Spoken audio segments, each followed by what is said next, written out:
திமுக சார்ந்து இருக்கக்கூடிய Sun news அவங்க ஒரு செய்தி போடுறாங்க.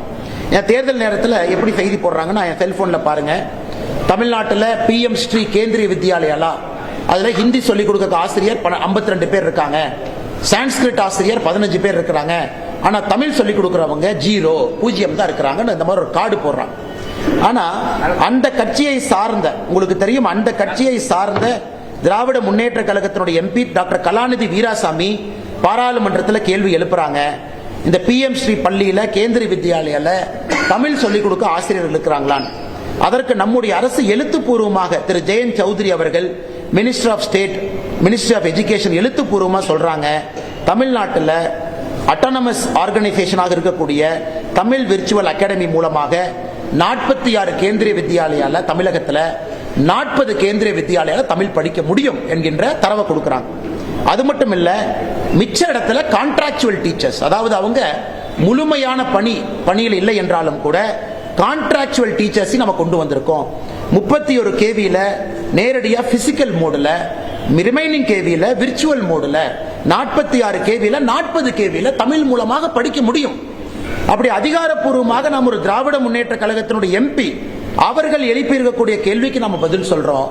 ஆனா இன்னைக்கு திட்டமிட்டு ஊடகத்துல தவறான செய்திகளை அவங்க பரப்பும் பொழுது, அது மக்கள் மன்றத்தில் இந்த எலெக்ஷன் நேரத்தில் அது மக்கள் அந்த செய்தியை பார்க்கும் பொழுது ஏதோ பாரதிய ஜனதா கட்சி தமிழுக்கு எதிராக இருக்கிறது, தமிழ்நாட்டுக்கு எதிராக இருக்கிறது அப்படிங்கிற பிம்பத்தை ஏற்படுத்தும். அதனால் நாங்கள் தேர்தல் ஆணையத்துக்கும் இந்த நேரத்தில் நாங்கள் கம்ப்ளைண்ட் பண்ண இருக்கிறோம். குறிப்பாக இந்த ஊடகத்தில் தவறான ஒரு செய்தியை தேர்தல் நேரத்தில் வேண்டுமென்றே போடுவது ஊடக தர்மத்திற்கும் எதிரானது, அதே நேரத்தில் தேர்தல் நடத்தை விதிக்கும் எதிரானது என்பதை எங்களுடைய சென்னையில் இருக்கக்கூடிய தலைவர்களுக்கு பிளாக் பண்ணியிருக்கோம். முக்கிய தலைவர்கள் எலெக்ஷன் கமிஷனோடு கான்டாக்ட்ல இருக்கிறாங்க. அவங்களும் போய் இன்னைக்கு தேர்தல் ஆணையத்தில் கொடுத்து சட்டப்படி நடவடிக்கை எடுக்க வேண்டும் என்று சொல்வார். அடுத்து முதலமைச்சர் அவர்கள் கோயம்புத்தூருக்கு வந்திருந்த பொழுது திரும்ப அதே புராணத்தை பாடிட்டு போயிருக்கிறாங்க.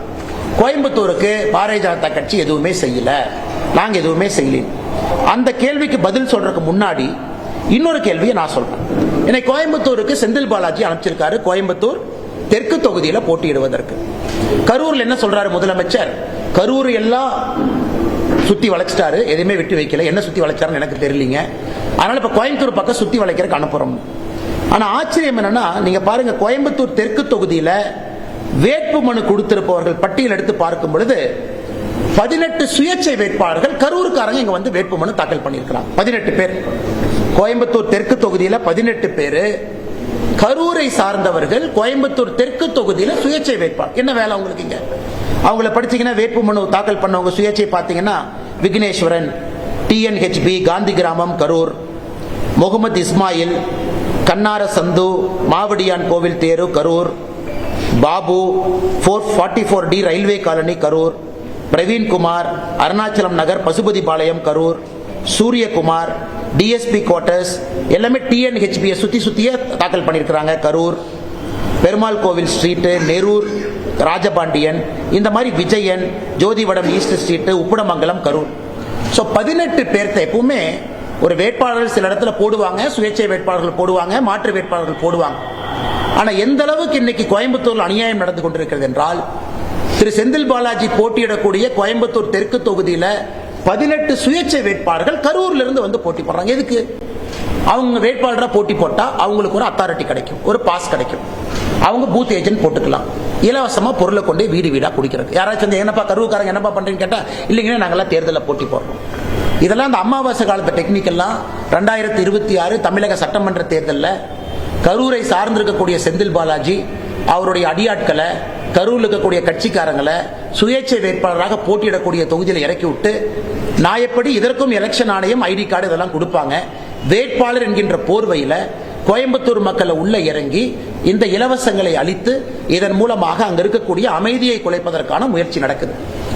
கோயம்புத்தூர் தெற்கு தொகுதியாக இருக்கட்டும், எந்த தொகுதியாக இருக்கட்டும், இலவச பொருட்களை இந்த மாதிரி போர்வையில வந்து கொண்டு வரக்கூடியவங்க மீது கடுமையான சட்ட நடவடிக்கை எடுக்கணும். அதையும் கூட தேர்தல் ஆணையத்திற்கு பாரதிய ஜனதா கட்சியினுடைய எங்களுடைய மாவட்ட தலைவர் திரு ரமேஷ் அவங்க இருக்கிறாங்க, அவர்களும் இது எழுத்துப்பூர்வமாக கொடுக்க இருக்கிறாங்க. இவங்க மேல கண்காணிப்பு வைக்கணும், வாட்ச் வைக்கணும்.